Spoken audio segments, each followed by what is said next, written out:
I have a 10-year vision of what this whole thing is like, will be like. And it's like, it's in my mind and I can see it. And then whenever I think that's impossible, I'm like, dude, you have 10 years. Welcome to the Combat Creative Podcast, where we explore the heart of Brazilian Jiu-Jitsu, uncovering its creative, entrepreneurial, and leadership qualities with guests who embody what it means to be a leader in our BJJ community. Now on 3, 1, 2... Hey everybody, thank you for tuning in to another episode of the Combat Creative Podcast. And my question for you today is, are you a jiu-jitsu creator or influencer, or do you want to be? Well, stick around for this episode because I have Bruno Guerra of Part-Time Jiu-Jitsu, an account online that I've been following for a while, and I'm excited to have him here. Bruno, thank you for being on the show today. Yeah, thank you for having me. Excited to be here. Can you just give a little bit of an introduction to yourself and listeners about how maybe you discovered Brazilian Jiu-Jitsu, how you got into the sport before we talk about the funny, creative side? Yeah. How did you get into the sport to begin with? That is a great question. And I think that everyone's journey in starting Jiu-Jitsu is very different, but also kind of the same, right? And you can pick, I'll tell you both sides. Go for it. First is that my family is originally from Brazil. Okay. So you kind of pick up that the sport exists in Brazil. Like if you're there any time, you will be made aware of it somehow, right? You're gonna see something on TV, or you're gonna hear about it, or you're gonna drive by, right? So we call it Brazilian Jiu-Jitsu, yes. But is it like that? What is it actually popular there? Yeah. Like, yeah. I mean, we hear it here in America, we think it, but like as somebody who's lived there, what was it like for you? Yeah. I think that, first, I think they would, they just call it jiu-jitsu because it would be like kind of a American. Yeah, I don't know. It would be like, no, I know. Jiu-jitsu from here. Yeah. But actually, I've seen both. I've seen signs or something that still say Brazilian jiu-jitsu, but it's not like soccer. So if you were to think about in Brazil, like the national sport is definitely soccer. Right. And you go out and you see people playing in the street, you see people playing in fields and they're following it and stuff. But there's this awareness that jiu-jitsu exists and someone's cousin always trains jiu-jitsu. Okay. Like if you say, I'm going to my jiu-jitsu class, like, my brother trained. It's common. Yeah. And it's like, I used to train as a kid. It's one of those, I don't know it's like, it would be a good parallel. I don't know. Like lacrosse. That's not a good one. Something big here that not so big, but but there's that, but also I think I'm misrepresenting it because it's also part of the national identity in some ways. Like there's a lot of like legendary stories about the Gracies and the kind of old school stuff about luta libre, and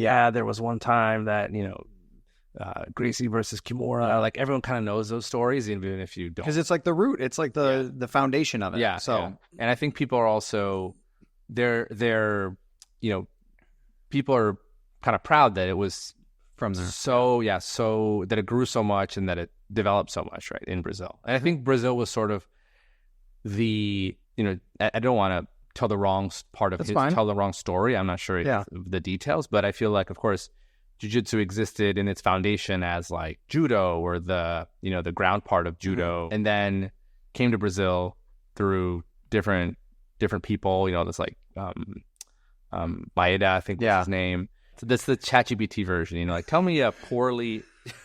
So you were aware of it. It was popular in your country. Yeah.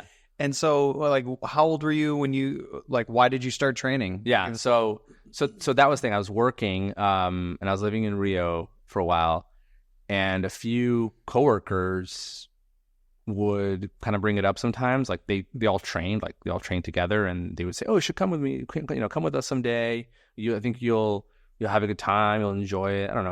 I would kind of ask about it. They would come in with like arm, an arm brace, an injury, like some kind of like you're hurt. Finger. What can I join you? Yeah.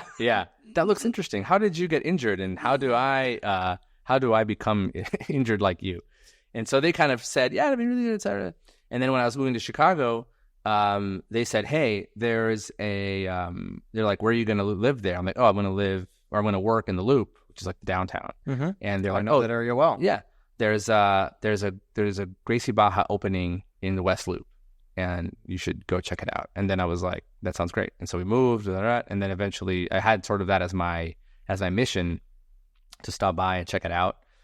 in parallel, I had heard about it like on Joe Rogan, right? Yeah. Like every other. That's the part of my story that's the same, right? Yeah, It's like that kind of thing. You watch some Same. Yeah. You watch some UFC fights. You're like, okay, that's cool.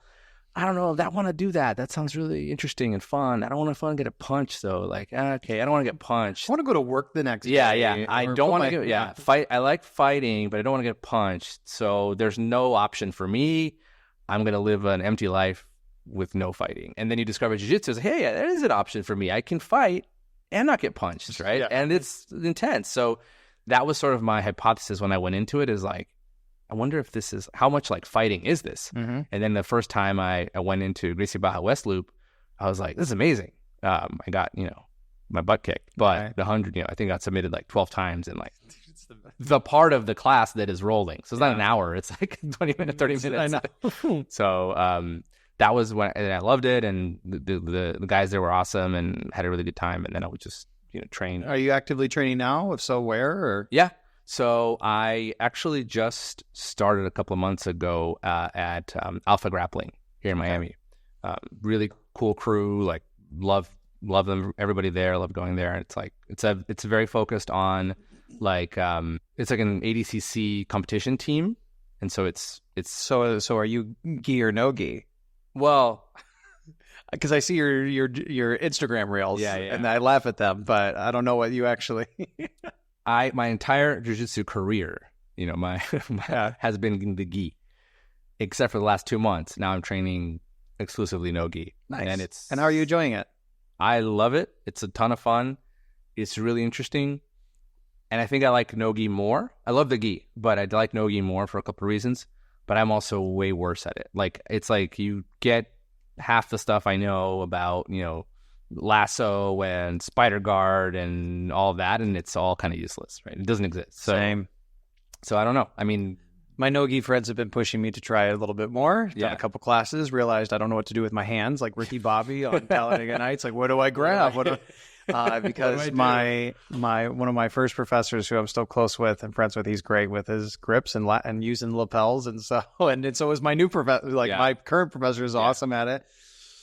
So it depends on. I think there's gonna be depends on your what do I call it? Like not your school, but your style. Yeah, if you have a very lapel style, then you're gonna have more of your arsenal that's a little bit like less applicable. I don't know. That's how I feel it is. I think in no-gi, it's also, I was talking to someone about this. There's a lot of, it's almost like you can gain a lot of ground and then lose it all very quickly. So in the gi, there's a lot of like time and patience and, okay, now I'm gonna, get this, lasso in, and like very unlikely that the guy's just gonna rip the grip out. Like, I mean, it might happen, but it's just like you can trust that, right? Okay, I got this. Now I can work on something else. Yeah. Let me work on the sweep. Let me work on the spider guard on the other side. And you're also monitoring that lasso, but you're like, okay, I got that side. In no-gi, it's like you can lose everything you worked so hard for in like a second. They slipped out. Yeah, it's like, okay, now you pass the guard, and you do the J point, and now you go to the on belly, and then you got the side control, and then you got the mount, and then they heel hook you. So it's like, it's sort of like, how much, I don't know. I like it though, because you gotta.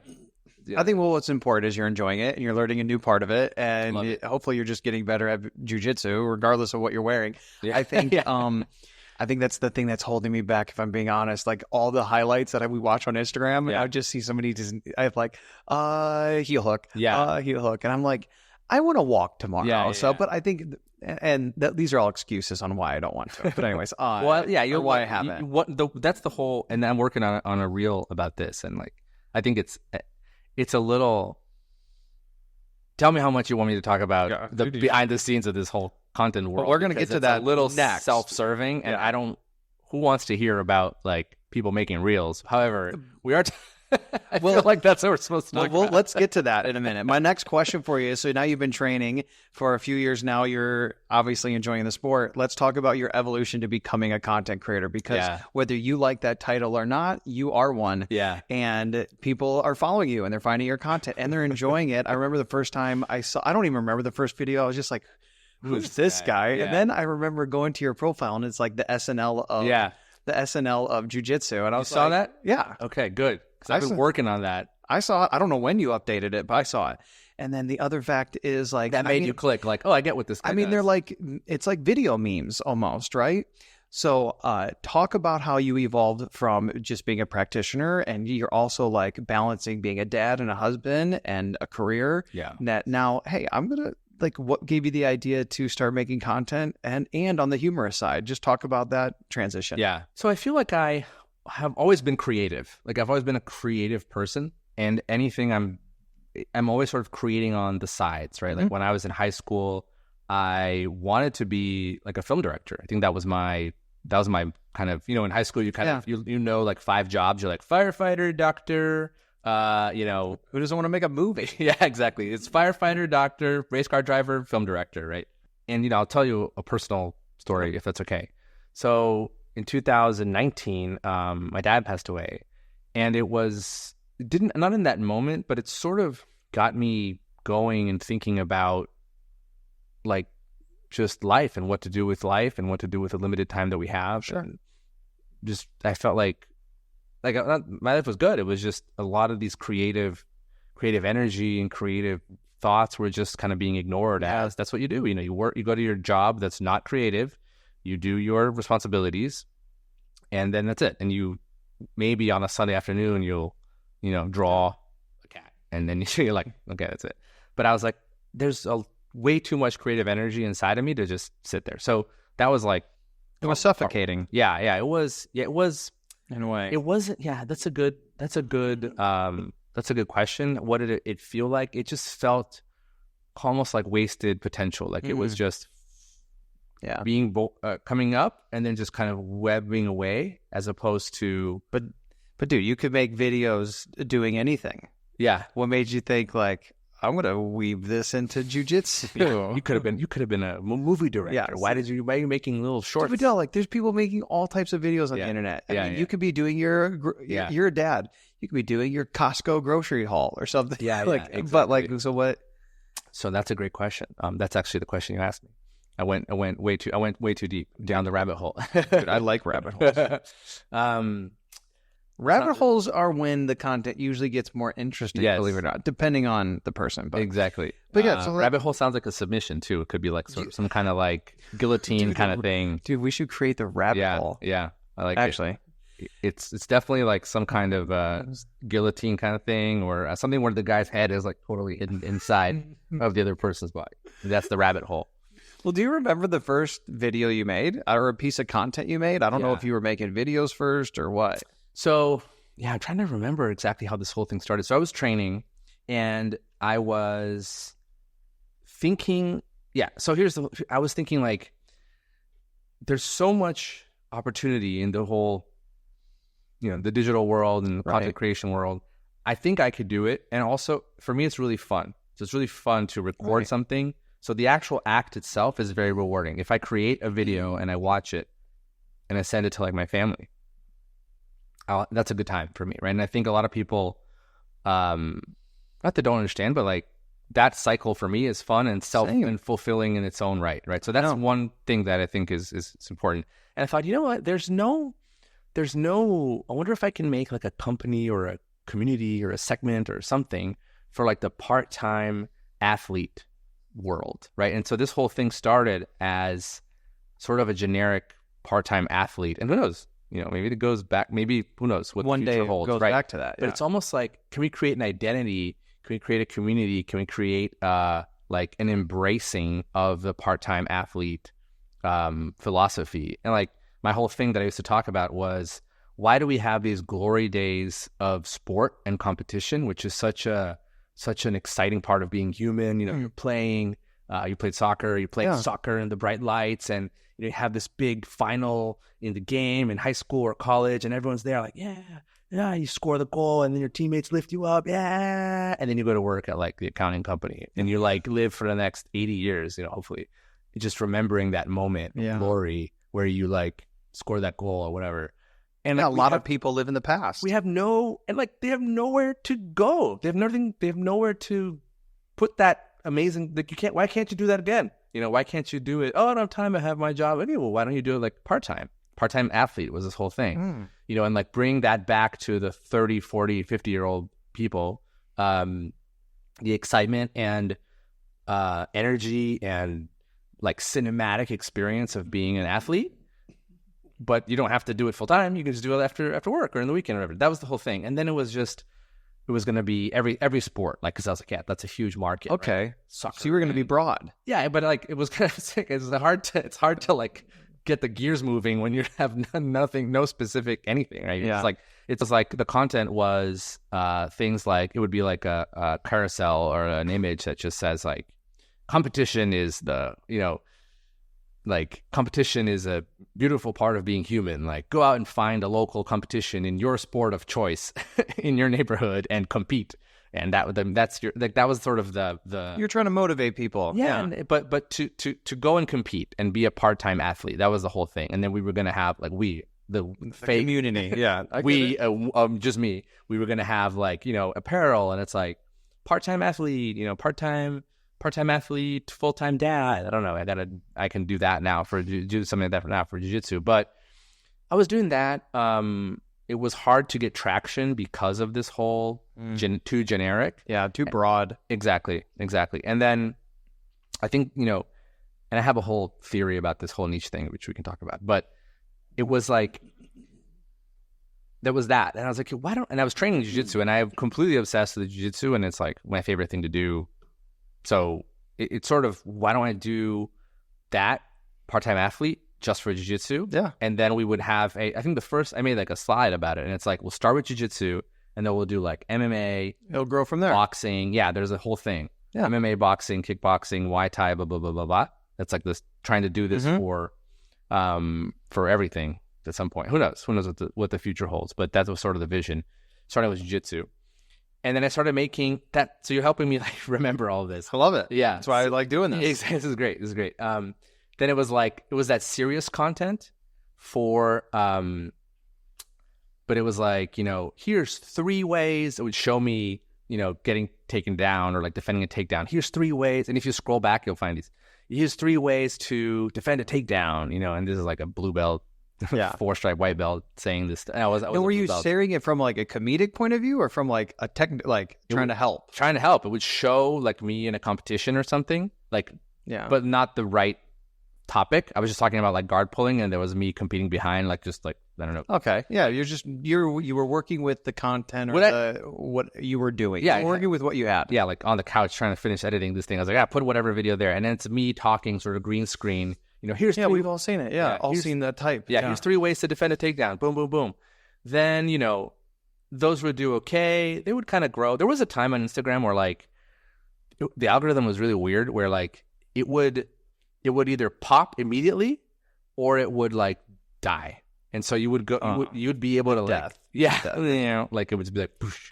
But you could post and you could monitor. It would be like, and then it would start to be like, I kind of miss those days. It would be 200 views, 300 views, 700 views, 1,100 views, 1,600 views, 2,400 views. I know, they were 5,000 views. They were hooking us all into 9,000 views, and I'm just machine. It was so crazy. It's like a slot machine. You're just refreshing. Nowadays, it takes a while. It spends more time learning, I think, before it says like, I promote you to viral mode. It used to be like, yeah, this is good enough. Get them out there. But then it would go like 9,000, 12,000, 15,000, 1601. And freeze. Yeah. It was so crazy. You never knew when it would stop. So I got kind of addicted to that, like trying to play that little system. Trying to figure it out. Because the feedback was so fast. And I was like, the one thing that social media has, it's almost like product management. Like, you can get very fast feedback. So whatever you're doing, you can learn very quickly. It's not like, I'm going to write a book in my basement. This is the problem with creation before social media. I'm going to write a book for 10 years, and then I'm going to put it out in the world. Yeah. And you get one feedback, unless you like people reading the manuscripts and stuff, but that's very difficult. And then it's like, your book, I mean, it's yours, and it's a wonderful book that you created. It doesn't take off? But we don't like it. The world doesn't, So anyway, finishing this story, because I'm excited. So then I would have some that was like, here's some tips or whatever.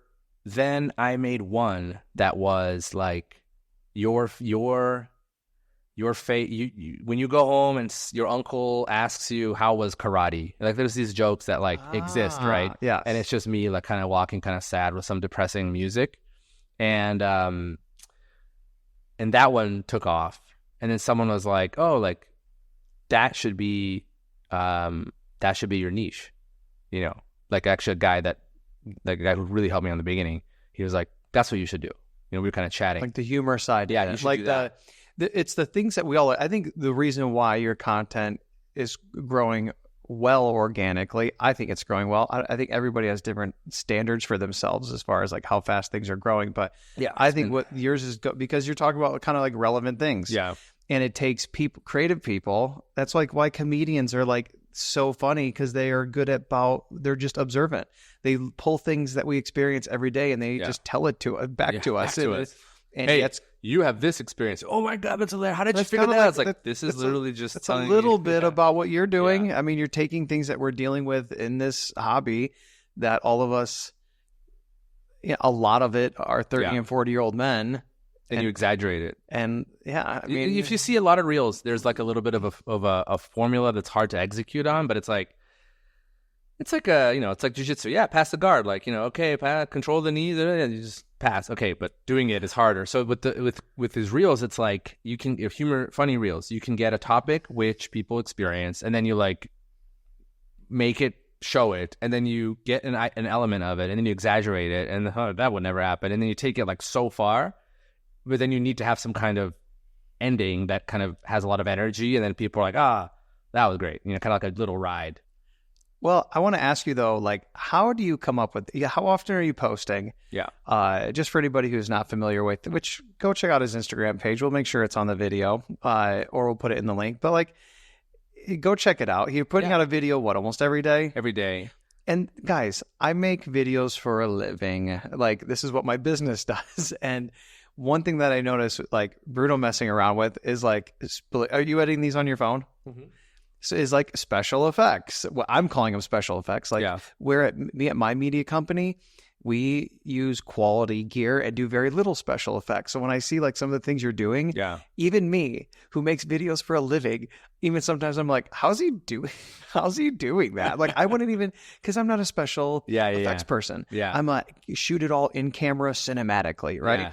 So when I see like everyday people coming up, you're shooting every day, you're editing on your phone. Yeah. So talk a little bit about the creation process quickly, and just share like how you come up with these ideas. Yeah, of course. So first, I really appreciate what you said, and don't want to let it go by unmentioned. Like I really value what you said about, you're a professional.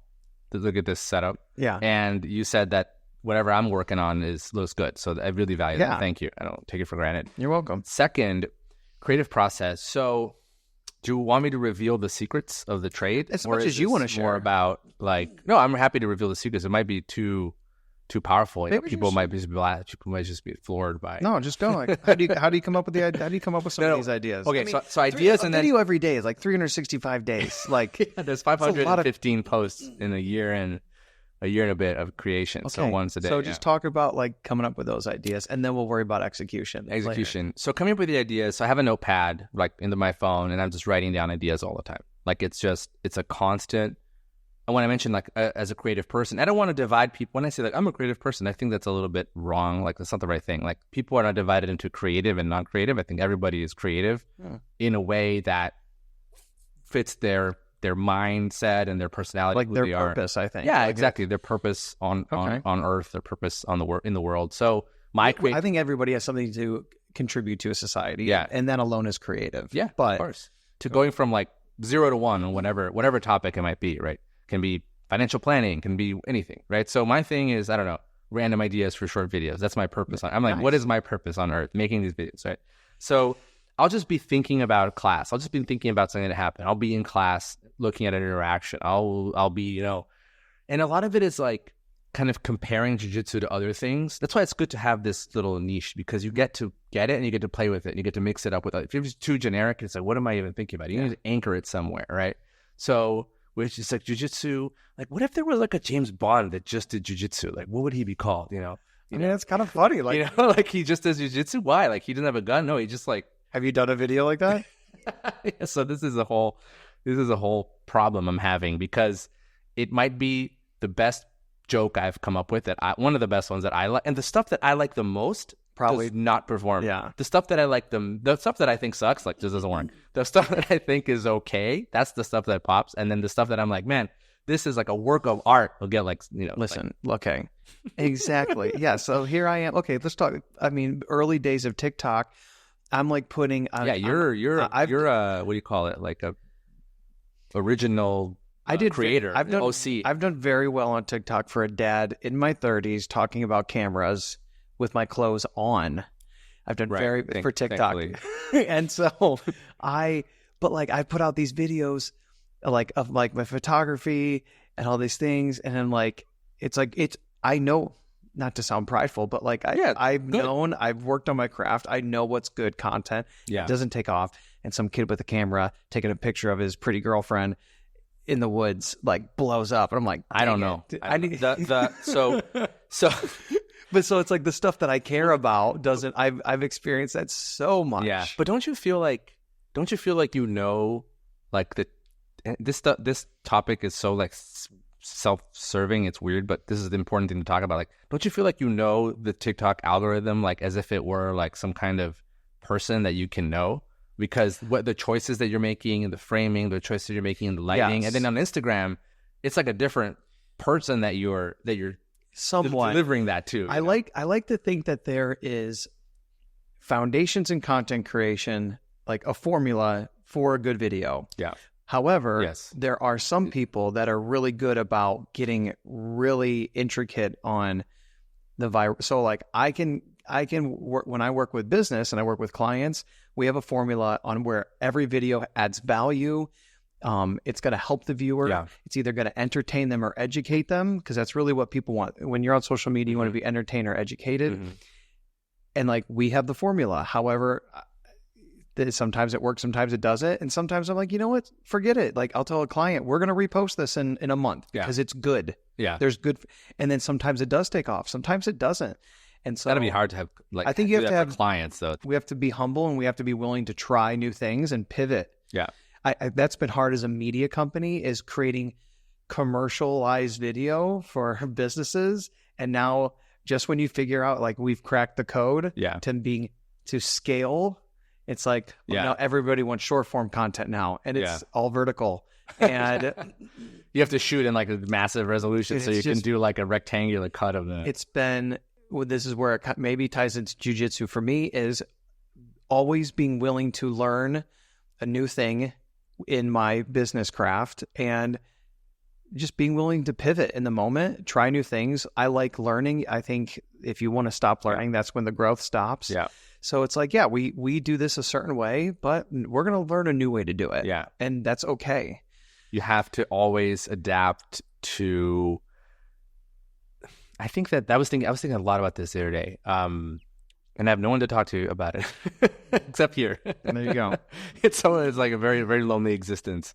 I was thinking a lot about how part of like building content for these platforms is understanding the changing expectations and the changing needs of the audience, and it's not about trends. It's like about how is humanity evolving in what they want from these platforms. It's almost like you're seeing the world change the way people consume and watch things in real time, right? Which sounds like a little bit too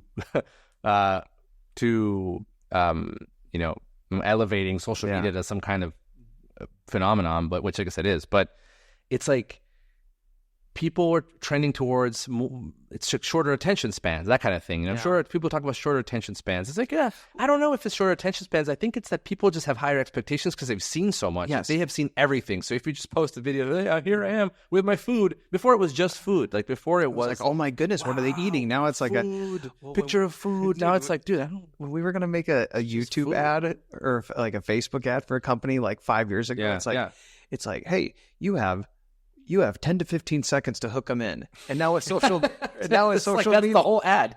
and now with social media, it's like, no. I remember they were like, people getting their popcorn. Let me see if this ad is for me. 15 seconds. Dude, I would get I was at some conference, and they're like, you have 5 seconds. And now I'm like, no, like we have what, 2? Yeah. Like you have 1 5 seconds. Yeah, you have 0 seconds. You just need to like telepathically get the person hooked. Well, now you see all these things, like you have these jump cuts and stuff, and then every ad you see is like, hey, and like freaking person with the shirt off. No, I don't have my shirt off. It's like, oh my God. I do think, 100%, and then I'll get back to, I do think we're going to see a trend in content shifting back towards value. Okay. I do think we're going to see a trend more, I think documentaries may start doing well. Nice. I think okay, I see this in my life. I have two brains. I have my long form content brain and my short form. When I'm on TikTok, that's what I'm there for, reels. But then I'm craving it. I'm watching really good stories on YouTube right now. I'm watching really good stories on Netflix. So I do think we're going to see, I'm actually noticing social media ads starting, like some brands that I really respect. They never really jumped on the big real train of quick. And they stabilized, and now they're starting to grow with it, because that's where I like to think that there's a foundation, a formula that always works. And then there's variations within it. Like an archetype. There's an archetype for, no, I think it's going to be, there's going to be trends in each direction, but I think somehow we're all watching so much stuff. It's like, how we're like, attention spans are shortening, but then it's like 4-hour history of the Roman empire, the early Roman Empire. And did you see the thing? Like, it was a couple months ago, as the girls were asking their guy friends how often they think about the Roman Empire. Yes. Which, first off, how often did you think about the Roman Empire? No one ever asked me. I wasn't cool enough to be part of this trend before it went away. Do you ever think about it? Yeah, all the time. But I thought I was like a Roman Empire guy. I guess I'm not. I guess I'm just a person. Dude, I never thought about the Roman Empire. Are you serious? No, why would I think about the Roman Empire? They're supposed to be part of the trend. They fell. No, I don't know. Did they? I think they're still around. We're all... I don't know. I just I learned about it in history class, but no, what gets me? You never imagine a legionnaire, with his armor and that cool shield, and they create a shield wall, and then they're like, you never think about that? I did when I watched the movie 300, and then when the movie was over, I didn't think about it again. Dude, so sidebar, I did see a funny video. It was either on Instagram or TikTok today when I was driving down here. And the guy's he asked his friend, this is the new Roman Empire thing. He's like, how long is the Great Wall of China? How many miles? Oh my God. And his buddy's like, I don't know, 136 miles. He's like, no, you're not even close. He's like, I don't know, 350 miles. He's like, no, 13,000 miles. And they go into this whole thing about, that's a 6-hour Boeing flight. It's 13,000 miles. Wow. Which is anyway, so that's I thought it was going to be something ironically, it's 14 miles long. It's not even that big. No. I think it's because of all the dips, but anyways. That's interesting. But why? I got totally distracted. But the Roman Empire trend is a very big jump from content to history, and it kind of creates a big rabbit hole. Speaking of nothing, I'm just gonna. My thought is, now we're making content. You're putting all. So you put the ad. Yeah, I need an ad break right here. But you're writing these ideas in your notepad, and you're just keeping notes all the time. Now, just give us a brief, look into how do you make it from filming to editing. So the big bottleneck in this whole process is being able to film, especially as a dad. You have 3 girls. It's it's wonderful phase of life, but it's a lot of just a lot of stuff to do, right? And so, I need to find a window every day of time that I can film. So when is it? 10 p.m., 10:30 p.m. From 10 to 11, 10 to 11, 10 to 11:30. I don't know. 10 to 11 is the sweet spot where I can film. And you'll see a lot of my reels are the same freaking part of my little home office. Dude, it's the corner of your room. Yeah, it's at the same place. It has to be. Where else am I going to go? And people are like, outdoor reels perform better. I'm like, yeah, well, good luck. Just send me one. We're in his kitchen. It's dark outside. Yeah, exactly. And it's 10:30. It's a vampire content creation, right? And so I'll do that.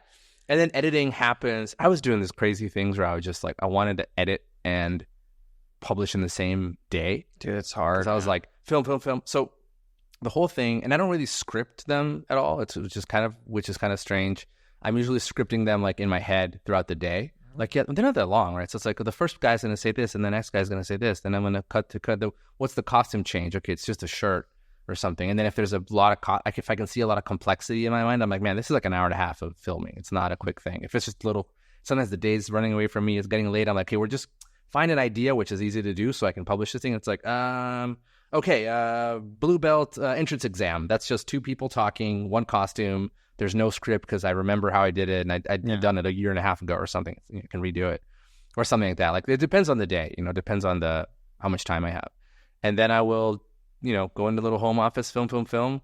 My phone keeps running out of storage space. So right now it's like, it's been the theme for the last month and a half. It's just deleting apps. I don't have any apps anymore. I don't have a bank account. I have nothing left. It's just me. It's just a phone with a photo gallery. Yeah, it's a phone with and then I just grab my phone, start editing, like under the covers, or whatever, like, sitting on the couch and trying to do it in between anything that's happening, and just eventually do. I mean, it's terrible. I don't think anyone should live like this.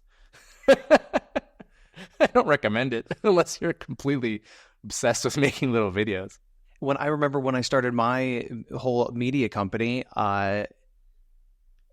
I would love to ask you questions, but I don't want to interrupt I feel like I'm being rude because I'm not being tell me about how you started. I mean, I can relate to that. I know what and I'm still in that boat. Okay.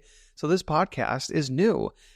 It's not putting food on the table. I have to do it in my spare time. So when are we doing it? What time is it right now? Yeah. It's 10:30 p.m. Yes. So we're doing it at night. I'm doing it in the after hours. Yeah. And we're both to be a content creator. And when it isn't your full-time job, if you want it to be your full-time job, I don't recommend just making the jump. Like, you got to do it on the weekends. Yes. You got to do it at night, or you have to. I would say find the version of content creation that you love doing, which sounds pretty, which sounds like a cliche, but it's true. You have to you can love the side of publishing it to the world and, getting feedback and getting it out there. That's fine. But you need to also love the process of putting things out there, whether it's poetry, I think a lot of people are like, content creator, you make TikTok videos and you do a little dance. Yeah. There's so much more to be done. There's poetry accounts with 500,000 or a million followers. I follow but when you're making what you make and what I make, and you do see people dancing, it's like, man, I wish I could make a piece of content that quick. Not that I'm not trying to belittle their skill, because it takes years to be a good dancer, maybe. But so I would say that you can. I mean, there's some people who are like pro dancers, and I love those. I love those reels, and they have 3 million views. I'm like, dude, they earned it. Just but then other people are like just doing a little trend dance, and they have 1 million views. I don't think that's.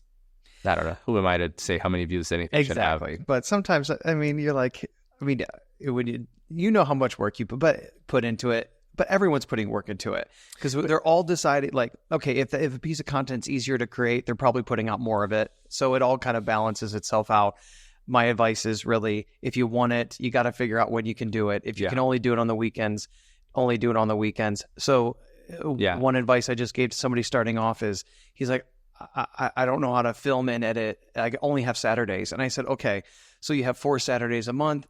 Every other Saturday's a film day. Every other Saturday's an edit day. Yeah. So you're going to shoot this Saturday and only think about shooting content. You're not going to think about going home and editing it. You're going to stay in the filming brain and knock it out.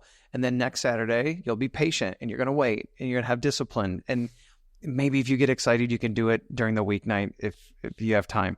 But you're going to do it. So that's like a formula for starting off. Yeah. I want to transition into asking, so now you're making all this content.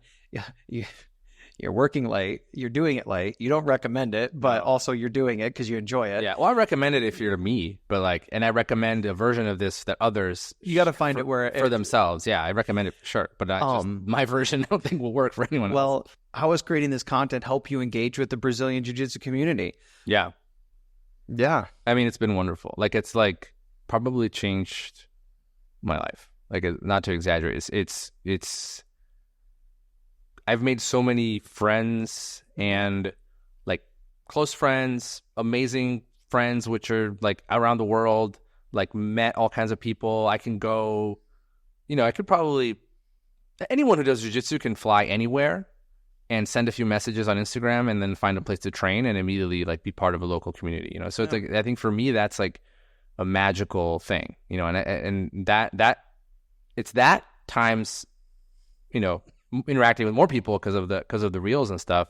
People send me messages that, you know, what I really like is when people will send a message that like they laughed at something and they had a good, just as simple as that. Yeah, they laughed at something and they had and like when people say like, I was having a bad day and I laughed at something and then I had a better day. A few people articulate it that way, but a few people do. And that was like, wow, like I was able to reach out across the world and make someone's day better. I think a lot about like my motivation and stuff, and I think that makes it sound more altruistic than it is. I think there is, in all of anyone who creates anything, there's a little bit of like, hey, here's my thing, like world, look at it, you know, like it's a little bit of that, but you got to balance like there is that like kind of side about putting the stuff out there, but there's another side of having a positive impact on people's days. And when I'm like, oh, this reel is performing poorly, blah blah blah. It's like one person saw it and they hit like, which so they did the thing which said that they liked it, and they had a good time. And you know what? If no one sees it, I had a good time making it, right? So anyway, I went down this other topic, but you know, so that's one thing. The second thing is that with the community, I mean, I'm putting out some things which people relate to, where they're, you know, speaks to something in their life, and people reach out and message me like, man, this happened to me. And sometimes it turns into a conversation about something they're deciding, you know, should they do this? Should they start training more? Should they, not that I'm an expert in anything. I always say I'm not any kind of, like, I'm just a random person with my point of view and I'm happy to share it. But it's valid because I think even when I was starting with this, I'm like, I can't start this. I don't have, my belt's not black enough or like, and it's like, well, I don't know. I mean, we both are living this experience. We're doing it. There's probably more people in the position that we're in right now in this journey. And if we can use that to share, to be a little bit of a leader and offer some advice, like, well, I think just very directly, there are a lot of people just starting. There's a lot of people with like, more people are starting than are finishing. Yeah. I think the one thing I appreciate about the humor is this sport is hard. Yes. I've had a lot of friends come to a trial class and a lot not come back. What do they say? What do they not like? I think because I'm so obsessed that I can't even imagine not enjoying it. I think I don't think they want. They're not hungry enough to learn something new to make the time for it. I don't know. I think you have to be a little bit of crazy to do this. And I think my parents were like, "What do you do? And who do you do it with? And what? Like, you getting choked every night?" I'm like, "Yeah, Mom. Don't worry about it." Like, I'm almost 40, Mom. Like, I'll be okay. But I wonder if it's are people a little crazy, or is it shaving off some of that layer of like performance that we all have in society? It's like revealing the natural craziness beneath, because you get to know people a little better, you know? So it's almost like, look at all these weirdos and everyone else out there is normal. It's like, I don't know. Maybe it's all the same, right? And like, you're just more comfortable with these people who are choking you and that you're choking. Well, I think you get to know people pretty intimately. If you're an actual training partner of mine, I'm probably during class, I'm learning about your strengths and your weaknesses physically. Yeah. And I'm either training in a healthy way to maybe use those to my advantage, but not to a point to where it's going to injure you. Yeah. Or maybe if you're getting ready for a comp, or maybe you are injured, I'm going to train with you in a way to hopefully protect you so you can keep training. So I have someone to grow with. Yeah. But also, there is a lot to be said after class. I don't know. I mean, I have friends who the moment the class is over, their bag is gone and they say, peace. Yeah. And that's not me. I'm one of the ones who kind of hangs around a little bit. So you do get to know people pretty intimately. And I think there's, I mean, as far as connecting with people, that's kind of like the community. What about the other people you've been able to connect with that are other content creators within the space? That's a good question. I think the sport and all content creators in Jiu-Jitsu are testing different things, trying different things. I've thought about it in comparison to other sports, but I don't know. Like, what is soccer content creation like? Do you follow a lot of soccer accounts and like, you know what the thing is? Great question. There's one guy in Brazil. He's probably one of the most successful content creators in the world. And he just does like these cool like free kicks, and his friend is like the goalie, and he'll just do crazy free kick. Entertaining or educating. Like, so when it comes to it, what I watch, And he like, celebrates like crazy. I and he's watch like, thank God I scored this goal, you know. And I watch a lot of, maybe it's just me being in my late 30s now. I watch a lot of like, they call them like the men's leagues over in England, where they're like just dads all out of shape, but they're playing like it's the World Cup. Yeah. And there's like, love it. and they're like kicking each other. Or Part-time there's athlete. Dude, there's anger. There's like punches. There's the horrible sportsmanship.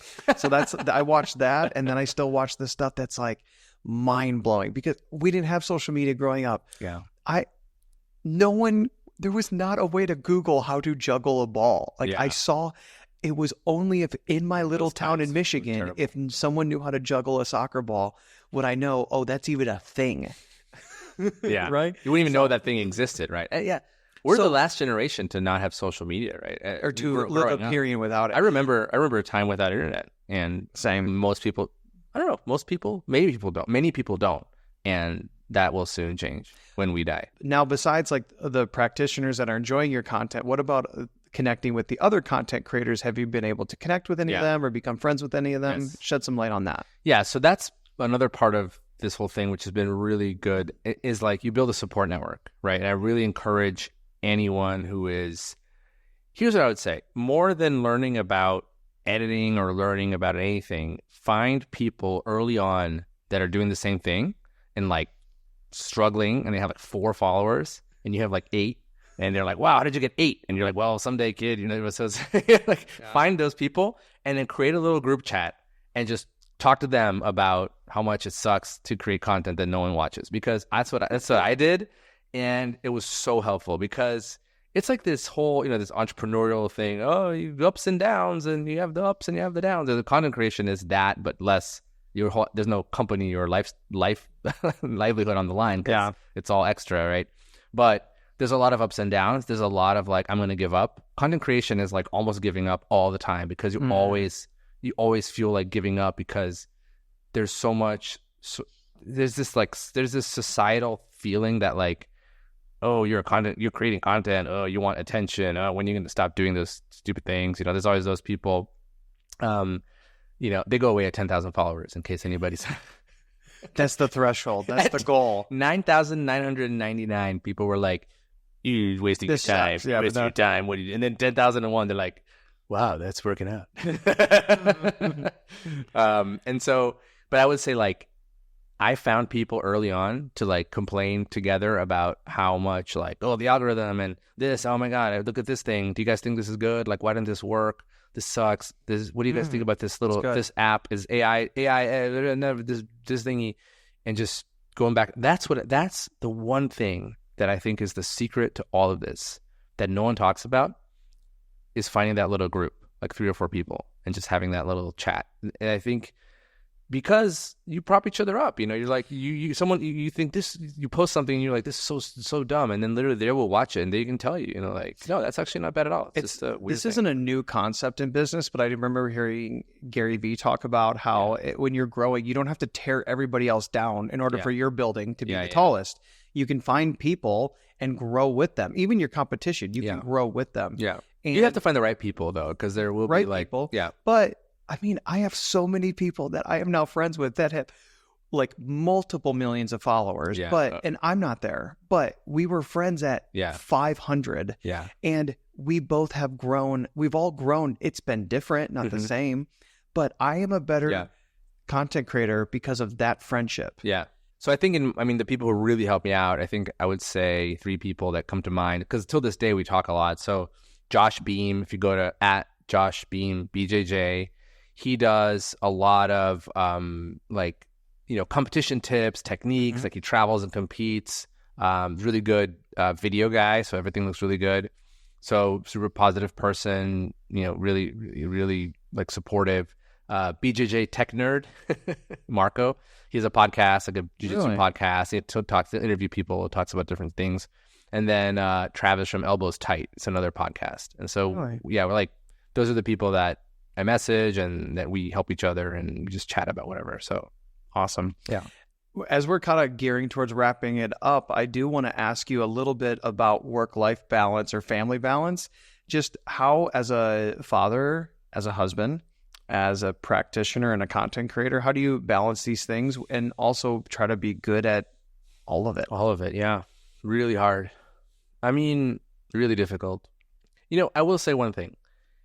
When you are doing something that you feel is like really important to you, and it's like, I don't say like a calling. It's kind of ridiculous to call this a purpose to make these videos. You're more integrated in some ways, not to make it too philosophical, but like you are allowing a part of yourself that like wants to be out there, and that almost creates like a stronger sense of self and a more integrated way of being, and that helps everything else. I think that helps me be a better, professional, a better father, a better husband, be a better person to me. I don't know what my relationship with myself is. Yeah, it's important. Like because I'm doing this thing and I'm like, man, I listened to myself and I launched this thing and I created this thing, so I'm like worth listening to, and that creates confidence. And that confidence I bring to other topics, and I'm more like able to make better decisions about my time and stuff, because in some ways I feel stronger because I've allowed this whole content thing to come out. Does that make sense? Like and then that helps me. It's kind of a high level approach to managing all these different parts. I think you also need to have a strong point of view on what good looks like and what great looks like on each topic. So when am I being a great dad? When am I being a good dad? And when am I being a great dad? When am I being a great husband? When am I being a good husband? When am I being a great this? And so I try to think of it in that way, and I don't want anything to fall below good because that would be kind of defeating the purpose. I mean, that's just tracking. And so when I see parts of my life, when I'm just like editing stuff and it's midnight, and then the next day I'm like tired, and then my kids are like, "Hey, Dad," and I'm like, "It was editing way too late." I'm like, that's not a great. I'm not bringing my best. So the next few days, and I'd be like, look, lately I've been doing like 40 minutes. I can create for 40 minutes. Instead of doing like a daily post, I will do 40 minutes of creation. Like I'm going to film for 40 minutes, no post today. Okay, that's fine.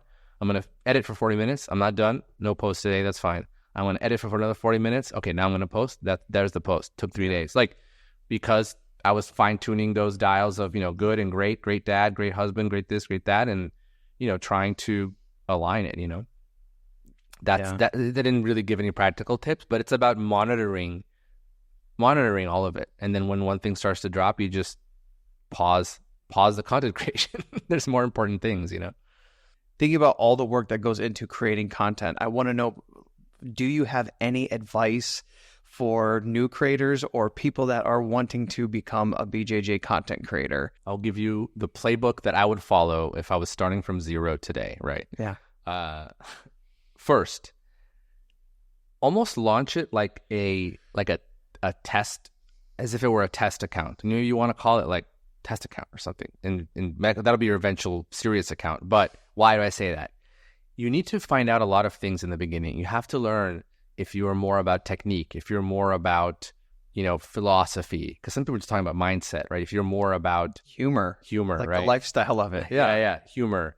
If you're more, and there's like, people just think it's either technique or humor, or that's it. Like there's so much, like people who do travel, people who do, is it, how do I, there's so much. It's more finding that out. So I just start like posting stuff, because you'll get to see there's a few variables, not just what performs well, like, oh, this performed well, right? But did you enjoy making it? And can you make more of it? Can you make more of it? Do you have that? Is that something that you can have like a wellspring of creativity about, right?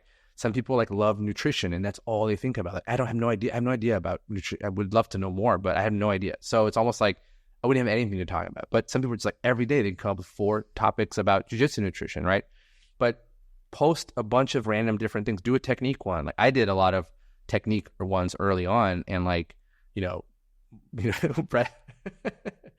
wrestlers would come in and comment and like make fun of it. Dude, oh man. It was like those, like you can't be afraid. If you're going to put something out there, you can't be afraid of the feedback. Okay, so but this is such a good question from you, because I've been wanting to share this with no one. Who cares about this? Finally, someone. Yeah. And then the other people, the people watching and listening. So start posting stuff. Second, find that support network that we talked about. Other people who are doing that early on too. Get together in a group chat, talk to each other, because there's going to be days that you're down. There's going to be days that you think you should quit, and they will look at your stuff, and people will find good people. They're going to tell you, yeah, this is kind of boring. This is too long. Well, they encourage you. Yeah, but both of those sides are important, right? And I love when people tell me, man, this is too long. I kind of flipped away. I'm like, okay, you're right, shorter. So find that group. So first, start posting. Second, find that group. Then look at how your posts perform. And this, I think, would probably applies for YouTube, Instagram, TikTok. It's all kind of, you got to fix it up for each one. But look at how they perform and see which ones you enjoyed making more and which ones you really could do more of. But there's guys who do just the same topic because they're in a garage. They have a mat, and all they can do is like warm-ups. When I remember there's a guy in Brazil, and I forgot it. I wish I didn't remember his name so I could share it, but he's a big account. He just does solo drills. I think this account's called it solo drills. It's like solo drills for jiu-jitsu. He's just like zoom, zoom, zoom, zoom, zoom, zoom, zoom, zoom. And like every reel is the different thing. And it's just like, and this account's awesome. I look at it when I need to come up with the solo drill. And it's just like, it's all interesting. So find that. Don't be afraid to find like a tiny little niche, because when you find a tiny little niche, people who care about something a lot won't mind as much that your content is not that great in terms of quality or humor. That, I think, is the one essential thing about the reason why niches work, is because if you really care about like indoor gardening, you don't care that much that the content for that isn't that great, because like, I don't know what indoor gardening is. I'm just looking at a plant. Like if you really care about something obscure, right? Like Jiu-Jitsu. Like jiu-jitsu. I mean, just I'm trying to come up with an analogy. But just if you think about something, and you're like, if I see any jiu-jitsu content, I'm like already kind of happier, right? Because it's like, okay, cool, you know, that's like, my thing. And then it's like, okay, even if it might hit like randomly. If I'm not meta thinking about what I'm doing, I might hit like, because like, oh, cool, jiu-jitsu. Well, I'm finding myself wanting to support the person who made that, whether depending, as long as it's not inappropriate or something, like I'm like, that's my thing. I'm going to support that. Exactly. Boom. But what if you see someone that talks about like, you know, a car engine maintenance, like generically you kind of wish them well, like, yeah, like, dude, do your thing, bro, like you got it. But like, you don't really, I don't know if you're a car guy, but like I'm not. And so I'm like, okay, cool, but I'm not going to like keep watching that unless it's amazing. It's like some reels you're like, wow, this is the coolest thing I've ever seen. It's just someone like fixing up a car or something, and you can not stop watching. But that's like 1 in a million, right? So I would say, you know, kind of that list of things, and then see what works, see what you enjoy doing. If it's humor, if it's technique, if it's this and that, find that group, that support group. You know, I mean, that's a great start. I mean, and then you have to like, I think, have a vision. Here's what I would say as well. You asked me, so I'm going off and on. Dude, you're good. Have a 10-year vision. I have a 10-year vision of what this whole thing is like, be like. And it's like, it's in my mind and I can see it. And then whenever I think that's impossible, I'm like, dude, you have 10 years. Okay. You have 10 years. I want you to talk about that, because my last question is like, what does the future of part-time jiu-jitsu look like? Like, what are your goals, and would you be willing to share that with us? Yeah, it's a scary question. On one side, you want to put those goals out there. On the other side, it's very hard to share these dreams, because they could be you're being vulnerable. Yeah. Like, but people need that. Yeah. Every dream is very fragile, because it walks the line between like impossible and just like really hard. I love the production side of the whole thing. I've thought of like, is it apparel? Is it like, what is this? What is the huge version of part-time jiu-jitsu? Is it like media, or is it like, are we making like documentaries and movies, or are we making like cool shoes, right? And I think it's more that making movies and documentaries thing, because I love doing it so much. It's what I could sustain in late nights. I was talking to someone, I was like, if I'm at midnight on the phone with like a supplier about the logistics delivery of the shirts, like, you know, all power, all respect to everyone in apparel. That's amazing what people do, because that is really hard, and it's incredible, and I respect it. It's just not my thing. So at midnight, I don't want to be, I would be like, what is going on with these shirts? Why aren't they here? But with making movies, making reels, making a documentary, making a film, I would be like, dude, go to bed, because you need sleep, because tomorrow is a day. Like, it's not, I have to stop myself from, sometimes I'm exhausted. I don't want to do anything, but I have to stop myself from making movies like with a story and with a plot and with, whatever it is, lighting and characters. So I think that has to be the future, in part because I want my future to be more and more like things I love doing, right? Yeah. And so something like that, I would love to be like, hey, like 10 years from now, we have the same interview. And it's like, so how is that? What are you up? What are you working on? So we're working on like a feature length movie. We're working on, documentaries where we're following athletes around, but it's sort of like, I don't know. They're eating at different. They have to like eat at a Michelin star restaurant and then go compete like the same day. Like I feel like I can also come up with. I feel like I have all these ideas for. So if I just did something else more like the business side, I wouldn't have all this. I wouldn't have time to do all these crazy ideas. Like I just came up with that. What? And I'm not saying, oh, I'm so creative. I'm just saying like I would love to do that, even to watch that. That's the big thing about this whole thing is like, what would I love to watch? So imagine someone goes to a Michelin star restaurant and they go compete and they feel kind of sick. I don't know. That's bizarre, right? But jiu-jitsu has jiu-jitsu has this thing, I think, which for the future of jiu-jitsu is going to be really cool because different tournaments in different cities, right? You're like in Paris and I made fun of all the athletes during IBJJF Euros. Like every reel before in general, they're doing training, they're hardcore as usual. Then for 1 week, like everyone's at the Eiffel Tower, like drinking, eating croissants. It's like, this guy's got like cauliflower here and there's like, because it was drinking coffee in front of the Eiffel Tower. So there's so much there, and that's the stuff that I love doing. So I think that the 10-year vision is just all these things. Like there's a movie about the Jiu-Jitsu James Bond. There's a documentary about this funny documentary. It would be funny too. It would all be humor because I think that's just where I like spending time. I think I'll say one thing. I'll make myself laugh several times a day with all this stuff, which might be part of the whole thing, right? Like I'm my own, whatever you make, whatever you create, like you should be your own customer, right? You should watch it and have fun with it. I'm not saying people should do whatever they want, but like I at least really watch my own stuff, or as I come up with the ideas or I'm writing them, I'm laughing. That's nice. I'll watch my own stuff and laugh. Which sounds, maybe is that like a narcissistic? I don't know, but it's. No, I mean, you're having fun. I'll randomly that's think of a reel, and I'm like, I'm gonna go consume that content, and I'm like, because I wanted that to exist, and that's why I made it. That's probably one of the fundamental drivers of creating. It's like I wish this existed, so I'm gonna make it, and then once it exists, you're like, yes, that's cool. Let's do another thing. That's for me at least. Well, thank you, Bruno. That was very good. A lot of good stuff in there.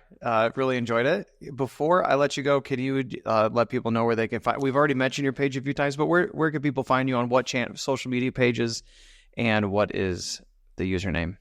So I hope everywhere you go on social media, Part-Time Jitsu will be me. So Instagram is the main one at Part-Time Jitsu, but everywhere else you will find me. I'm on Twitter and Threads trying to I've been seeing your Threads content. Use words. No, I've been seeing it, and I'm glad you're using it. I think I've been trying to use it as well. It's not taking off, but we'll see. Speaking of things finding their place. Threads is I think there's a purpose for it. Yeah, no, I think it's good. I mean the whole sharing followers and stuff makes a lot of sense because it's people can instantly be big in one new platform. That's a great idea. I think it all makes sense. I think that's just a lot of. I never go on Threads to read stuff. I just go to I'm gonna post my thread. It's so smart and witty. It's very self. Yeah. I think it's a lot of creators on there post. People are gonna love that, and then I just put it away. I don't scroll through anything. It's a bunch of creators and no consumers on Threads. So it's everyone posting in their silos. But all the algorithm just feeds me stuff about creating content. I'm like, what is this? And then Twitter is this whole other problem where how do you grow? I have no idea. I'm just 40 people there. I'm like, hey guys. Well, you're starting. Yeah. And I hope that's what somebody can get out of this episode is a few actionable steps on what they could do to get started. One actionable step would be following Bruno, because if you're not, you won't regret it. Follow this podcast. Check it out. I want to say thank you to all of you who tuned in today with all the podcasts and videos that you could be watching on the internet. the fact that you took time out of your day to listen to this one. I greatly appreciate it. And we'll see you all in the next one. Peace.